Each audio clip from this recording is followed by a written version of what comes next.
Donald Trump's heavily trailed phone call with Vladimir Putin hasn't led to Moscow signing up to a 30-day ceasefire in Russia's ongoing war with its neighbor. In fact, the 90-minute conversation seems to have given the Kremlin more of an opportunity to make conditions on any truce, including the requirement that Kyiv must stop receiving foreign military aid and intelligence and end military mobilization.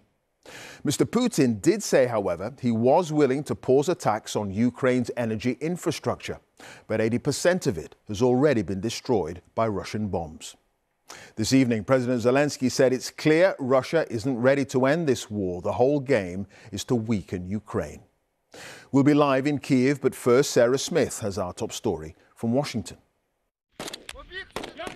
Ukrainian forces carried on training to take on their Russian invaders today. A permanent peace deal still seems a long way off. A good and productive conversation, said Mr. Trump. Disappointing or underwhelming might be more accurate, as he failed to negotiate a full 30-day halt in the fighting. He posted on social media, "We agreed to an immediate ceasefire on all energy and infrastructure, with an understanding that we will be working quickly to have a complete ceasefire and ultimately an end to this very horrible war between Russia and Ukraine." Attacks on Ukrainian power plants, this one was bombed in November, caused frequent power cuts across the country. A 30-day reprieve will be welcome on both sides. Ukraine's also struck oil and gas facilities inside Russia. Vladimir Putin did look particularly satisfied just after the phone call as he met one of his advisors on Ukraine. Before he'll discuss ending the conflict, he insists all foreign military aid to Ukraine must be cut off. Air raid sirens sounded in Kyiv after those ceasefire talks. The very limited truce means Ukrainians could still come under Russian attack. Ukrainian President Zelensky was visiting Finland today. He says he wants to know exactly what Russia has promised and how they will be made to stick to it. We support all steps aimed at ending the war. But to do this, we need to understand what exactly we support. President Trump is a busy man. When he has time, he can call me. He's got my number. We are ready to talk through further steps with pleasure.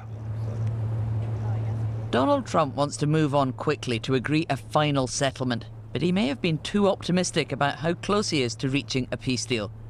Talks will now focus on the demands Russia wants met before a complete ceasefire, let alone a final end to the conflict. Here at the White House, there was remarkably high confidence yesterday that a peace deal was within reach. But now they're looking at another round of negotiations just to try to get the Russian President Vladimir Putin to agree to a complete ceasefire. And he's making those stringent demands that all foreign military assistance to Ukraine has to be stopped. All intelligence sharing with Kyiv has to be stopped before he will talk about putting a final end to the conflict. You probably remember Donald Trump used to say that he could end this war within 24 hours. It's obviously proving to be considerably more complex than he anticipated. All right, Sarah, thank you. Sarah Smith there, a North America editor, live at the White House. Let's go straight to Kyiv and James Landale, who's in the Ukrainian capital. I'm sure folks where you are, James, are happy their energy infrastructure, or what's left of it, might escape attack for a while, but there's still no commitment from Moscow to a full ceasefire that Kyiv has already signed up to.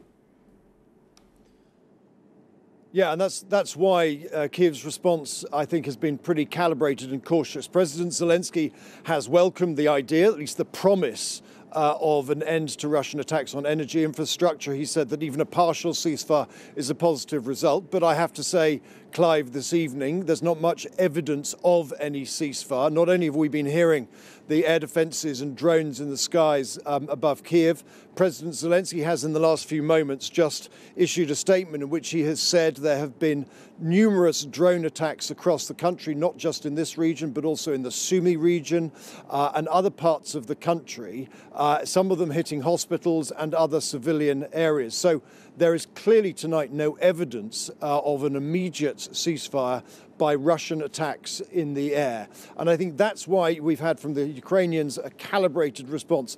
They want to support what progress that the Americans have made. They don't want to anger President Trump again. But at the same time, President Zelensky said, he made it very clear tonight that he says that what's been agreed today shows that Russia is still not ready to agree a peace deal here in this country. And just as you've said that, more air defences going off behind me. Clive. Yeah, indeed. All right, the war continues. James, thank you. James Landale there live in Kyiv.